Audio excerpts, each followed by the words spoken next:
किसान की प्रेम कहानी भाग 2 सपनों की फसल। पिछले भाग में गांव के सीधे साधे किसान और शहर से आई अध्यापिका गंगा की प्रेम कहानी ने सबका दिल जीत लिया था। तमाम विरोध और चुनौतियों के बावजूद दोनों की शादी हो गई थी। अब उनकी जिंदगी की असली परीक्षा शुरू हुई थी, एक साथ सपनों की फसल बोने की। कहानी शुरू होती है शादी के कुछ महीने बाद।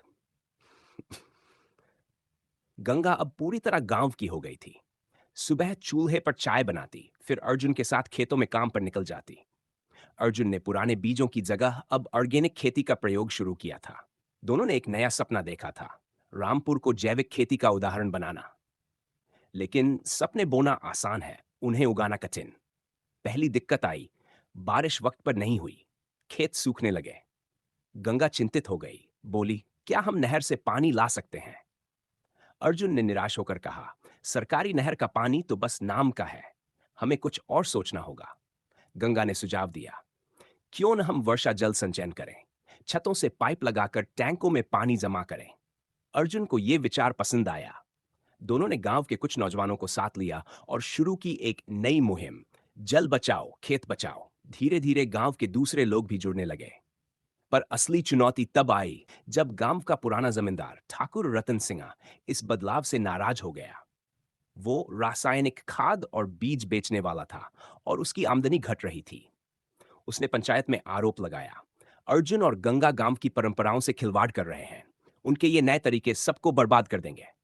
गांव दो हिस्सों में बंट गया, कुछ अर्जुन के साथ, कुछ ठाकुर के साथ।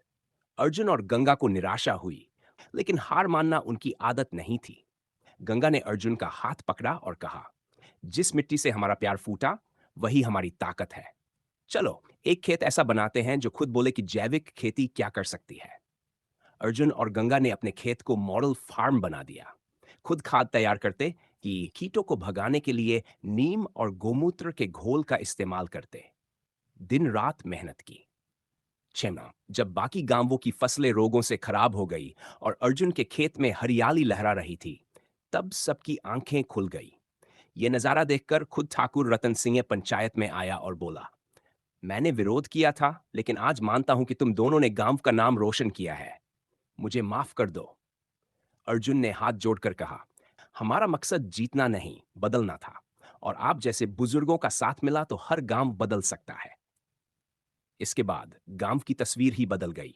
स्कूल में बच्चों को अब खेती के नए तरीके भी पढ़ाए जाते थे। महिलाएं स्वयं सहायता समूह बनाकर जैविक उत्पाद बेचने लगीं। रामपुर अब अखबारों में छपने लगा। एक दिन शहर से एक पत्रकार आया, गंगा से पूछा, आप शहर की पढ़ी लिखी लड़की थी, यहां रहकर पछतावा नहीं हुआ?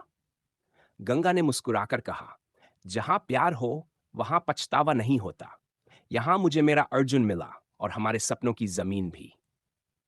एक साल बाद अर्जुन और गंगा को एक बेटी हुई। उन्होंने उसका नाम रखा धरती, क्योंकि उनकी सारी लड़ाई, सारी मेहनत और प्यार इसी धरती से जुड़ा था। गांव के लोग कहते हैं, रामपुर की मिट्टी में अब सिर्फ अनाज नहीं, मोहब्बत भी उगती है। यदि आप चाहे तो मैं इसका तीसरा